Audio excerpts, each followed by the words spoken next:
Hey guys, welcome back to Home Built, and I am finally back from my whirlwind trip to the US, and today I am going to get the high fill on the rest of the panels of this car.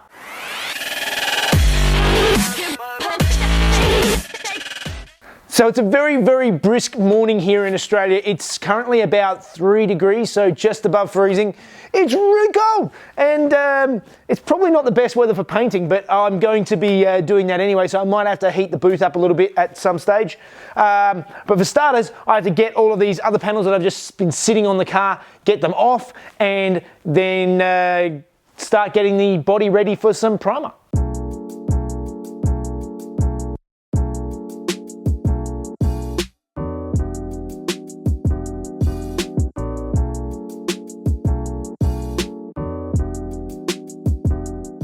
Okay, so now I've got the booth all cleaned up and the panels all off the car.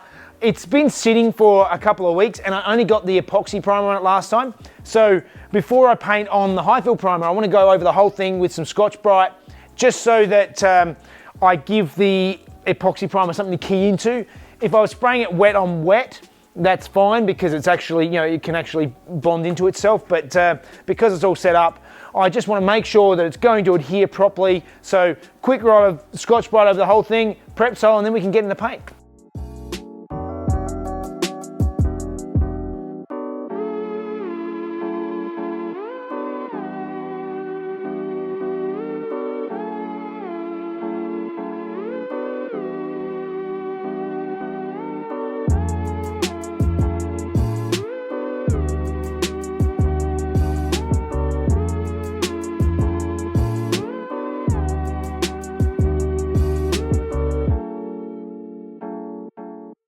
Okay, car's all cleaned up, so it's time to mix up some primer again and start putting some paint on this car.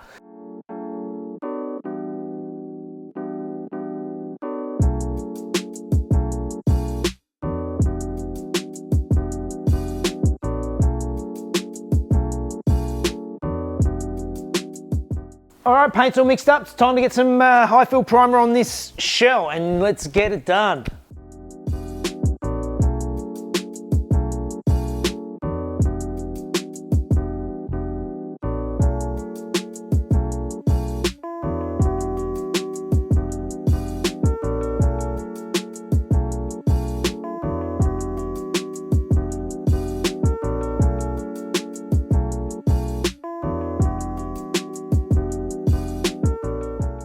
Okay, so all the primer is all painted now, and while I'm waiting for that all to set up, I thought I'd go over one of the big things that I picked up from last week working with Neil over in Performance Developments is I'm a slob. When I'm working, I just make a mess and I get out all the tools for that job, and then I get out the new tools for the next job, and I get out the new tools for the next, and by the end of the day, around me is just a pile of tools and garbage that's just piled up like crazy, and it's not good enough, and it's not the way to work, and definitely not the way to work cleanly. And yeah, it really drummed into me the work you can get done with a nice clean workshop. And I've also been very inspired over the time by Jack Olsen's garage. If you haven't seen that, go and look up Jack Olsen's 12 gauge garage. He's done a fantastic job with a small space, a suburban 2-car garage, and yeah, I shouldn't have any excuses. I've got all this space to work with. The benefit of living in the boonies is I've got space, and I've still got junk everywhere. So it's time to give this a bit of a clean up.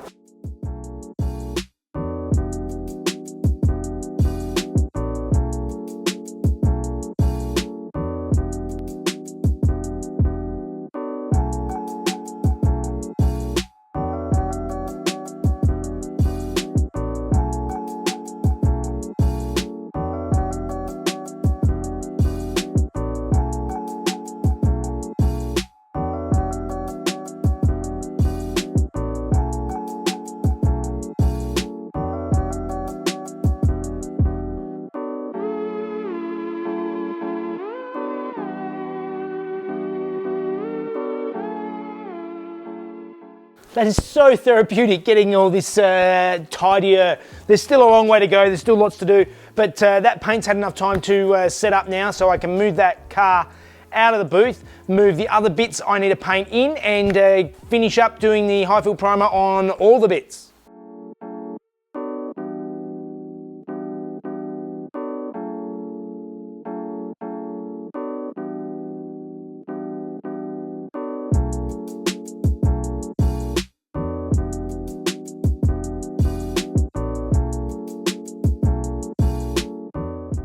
All right, so I've got the rest of the body panels in here ready to go, and I've actually Scotch-Brighted the underside of the bonnet because I didn't actually do that before. It hasn't been touched yet, so it's time to hit them with some Prep-Sol, and then I can hit them with some paint.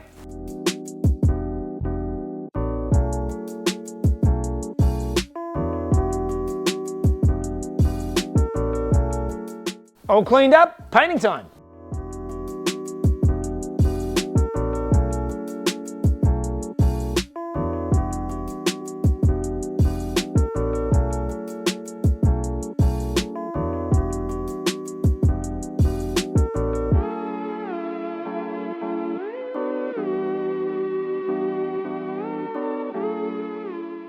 All right, now I finally have the entire body and the rest of the panels have all got their first coat of Highfield over them. It's a great start. There's a few spots where I've already seen that are not perfect, and yeah, we'll see how much tweaking we'll sand out somehow. I might need to go back and just touch up some bits, but that was kind of expected.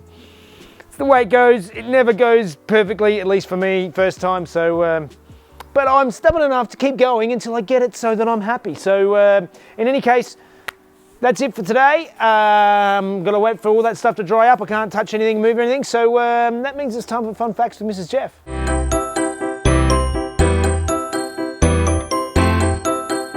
Hey guys, Newman Sharp Racing won its 5th consecutive GT1 championship in 1988 with Scott Sharp behind the wheel of a 300 ZX. Paul Newman still struggled in the Trans Am Series though, with his best finish in 7th at Lime Rock. By the end of the season, the Planter sponsorship had dried up, and Nissan pulled its support as SCCA moved to ban non-American made engines. They briefly switched to an Oldsmobile for the 1989 season, but with poor results, Newman Sharp Racing closed its doors in 1990. Newman continued racing on and off until 2007, aged 82.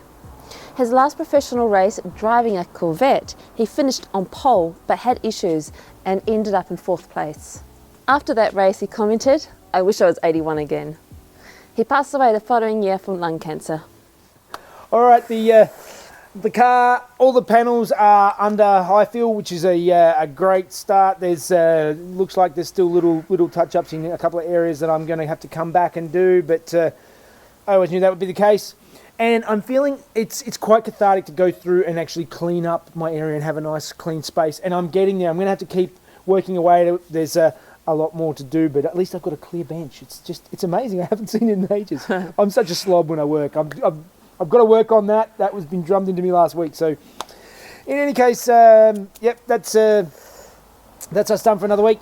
As always, help out the channel. Go down and look at buying some shirts, hoodies, or coffee mugs. And please like and subscribe to Homebot by Jeff, and you can follow us on Facebook and Instagram. See you guys. I read what you write. You don't put in that weird punctuation in. Yeah, thank you, Q-Man. They briefly switched to an odes. The cars are all under The roof. All right.